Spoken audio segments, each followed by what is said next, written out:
Welcome to another episode of the Lone Recruiter Podcast. I'm your host, Brett Clemenson. Today, we are joined by the wonderful, the one and only Mark Hodgson. Mark, welcome. Hey, Brett. Thrilled to be on the show, finally. Thank you. For those of you who don't know Mark, he's a mentor, he's an executive coach, he's a thought leader. What aren't you? You're basically the wall to work, and you get in there and you just pump people up and push them along.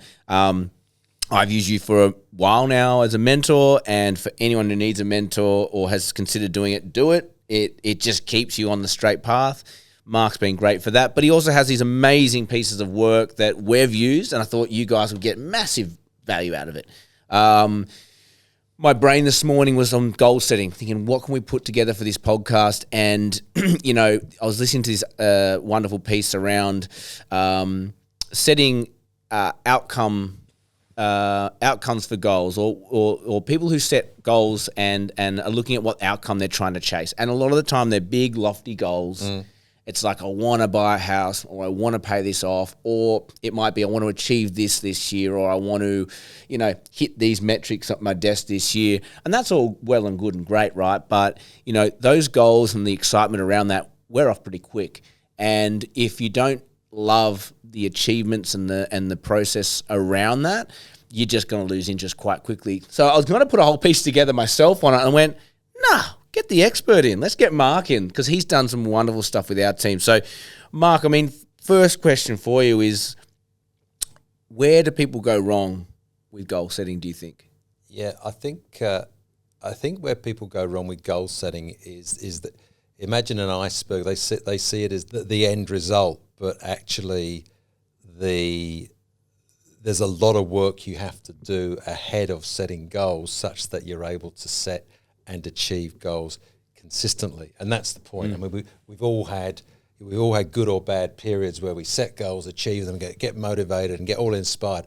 But then stuff happens, we get tired, something unexpected happens, or we just get to the middle of the week and and then we find, before we know it, suddenly we got a bit bored of it. And chances are, if we're just relying on some kind of inspirational, personal willpower to achieve and to set and achieve goals, chances are that a couple of things. Inspiration expires. We can get inspired and we get bored of our own inspiration, we get motivated, and the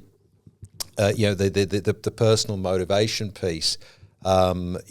Most of us that gets refueled overnight, but chances are in the morning there's a certain amount of it of willpower that you build up, and it quickly gets spent.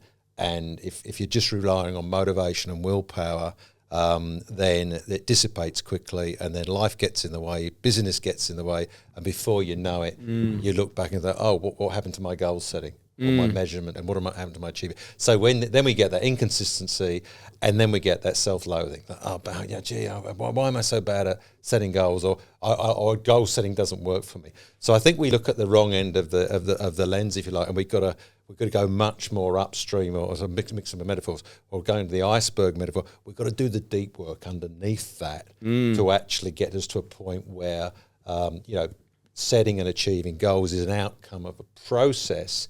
And we've invested in a whole lot of work around our own process and our systems, such that goal setting becomes something that's valuable and achievable, and is valuable and achievable consistently, because it's the consistency that's going to get us to achieve longer term goals, like buying a house or hitting a certain sales number, or growing our desk, or whatever the metric is. That's going to be something that's going to need to be done patiently over time, all of which requires consistency. So we got to. I guess we got to think deeper, if that makes sense. So tell me, so, and this all rings true, and I think people listening to this will go, "Wow, yeah, that does make sense." But a typical goal setting session for any individual would be 2 hours max, right? They get excited, they see it, they visualize it, and it feels great, and that's what I want, and they justify it. That's my why. Let's go.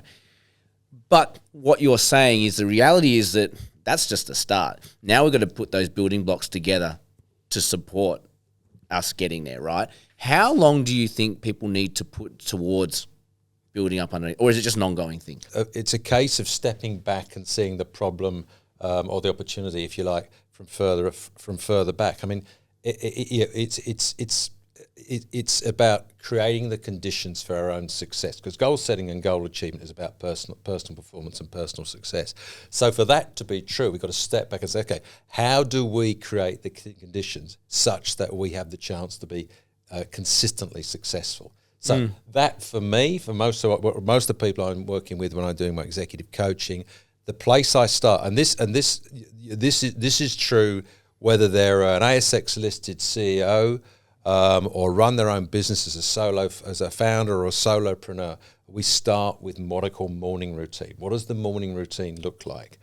And that's really all about our self-leadership. So it's about looking after our health, looking after our diet. And I know this is stuff you talk about a lot on the pod.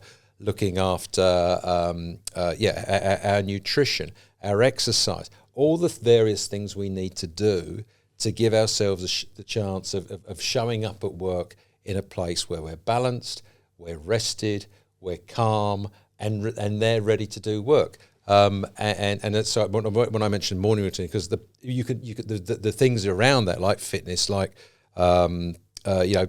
walking, spirituality stuff, journaling, reading, gratitude, all the things that I know you've talked about and heard.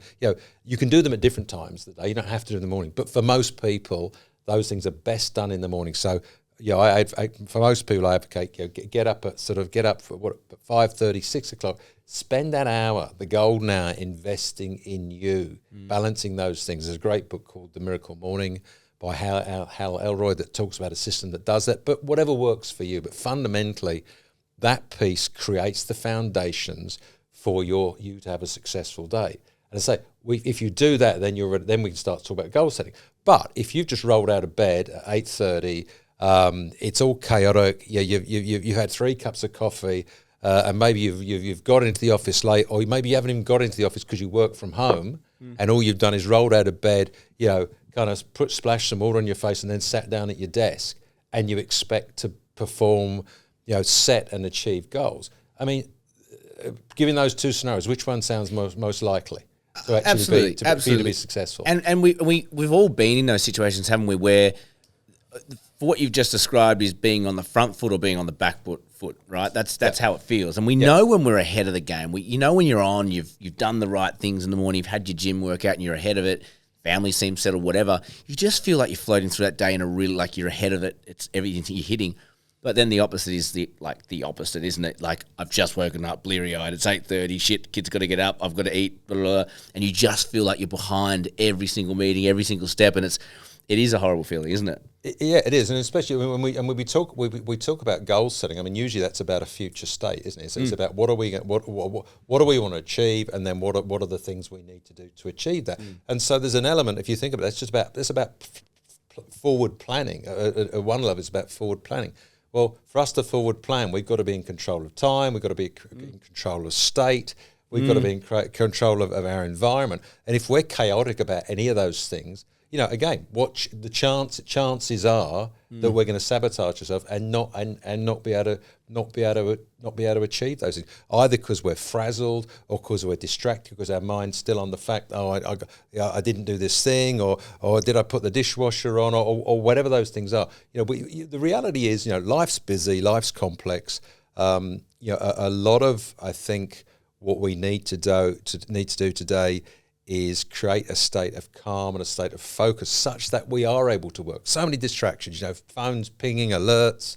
We all know there's lots of things that are screaming out for our attention that are not our setting and achieving our goals. So we've got to be very mindful of creating that space and that mindset and that environment where we can do those things. So I don't know if this sounds all a bit meta, and a bit like big, but the reality is, if you don't do this groundwork, this foundational work, then you can go. It's like you can do any number of little crash course this or diets here, but if you haven't done the fundamental groundwork, the chances are you'll just cycle through it and it'll work for a while and then it'll fail and then you go, oh, that didn't work, and then you'll feel bad about yourself and then you'll cycle and go again. So it's about creating foundations for your long-term success. And I say, when you see it in that base or through that perspective, then the actual goal setting and goal achievement and metrics mapping, you can see that's the tip of the iceberg.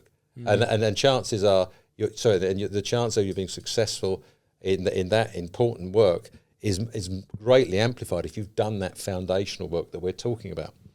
And they say billionaires don't even necessarily count the billions. It's just the scorecard, right? And I think that's the same with goal setting. When you achieve your goal, it means that what you planned was done correctly. It was the right plan. Yeah. And it's almost a scorecard to go, well done. What's next? Yeah.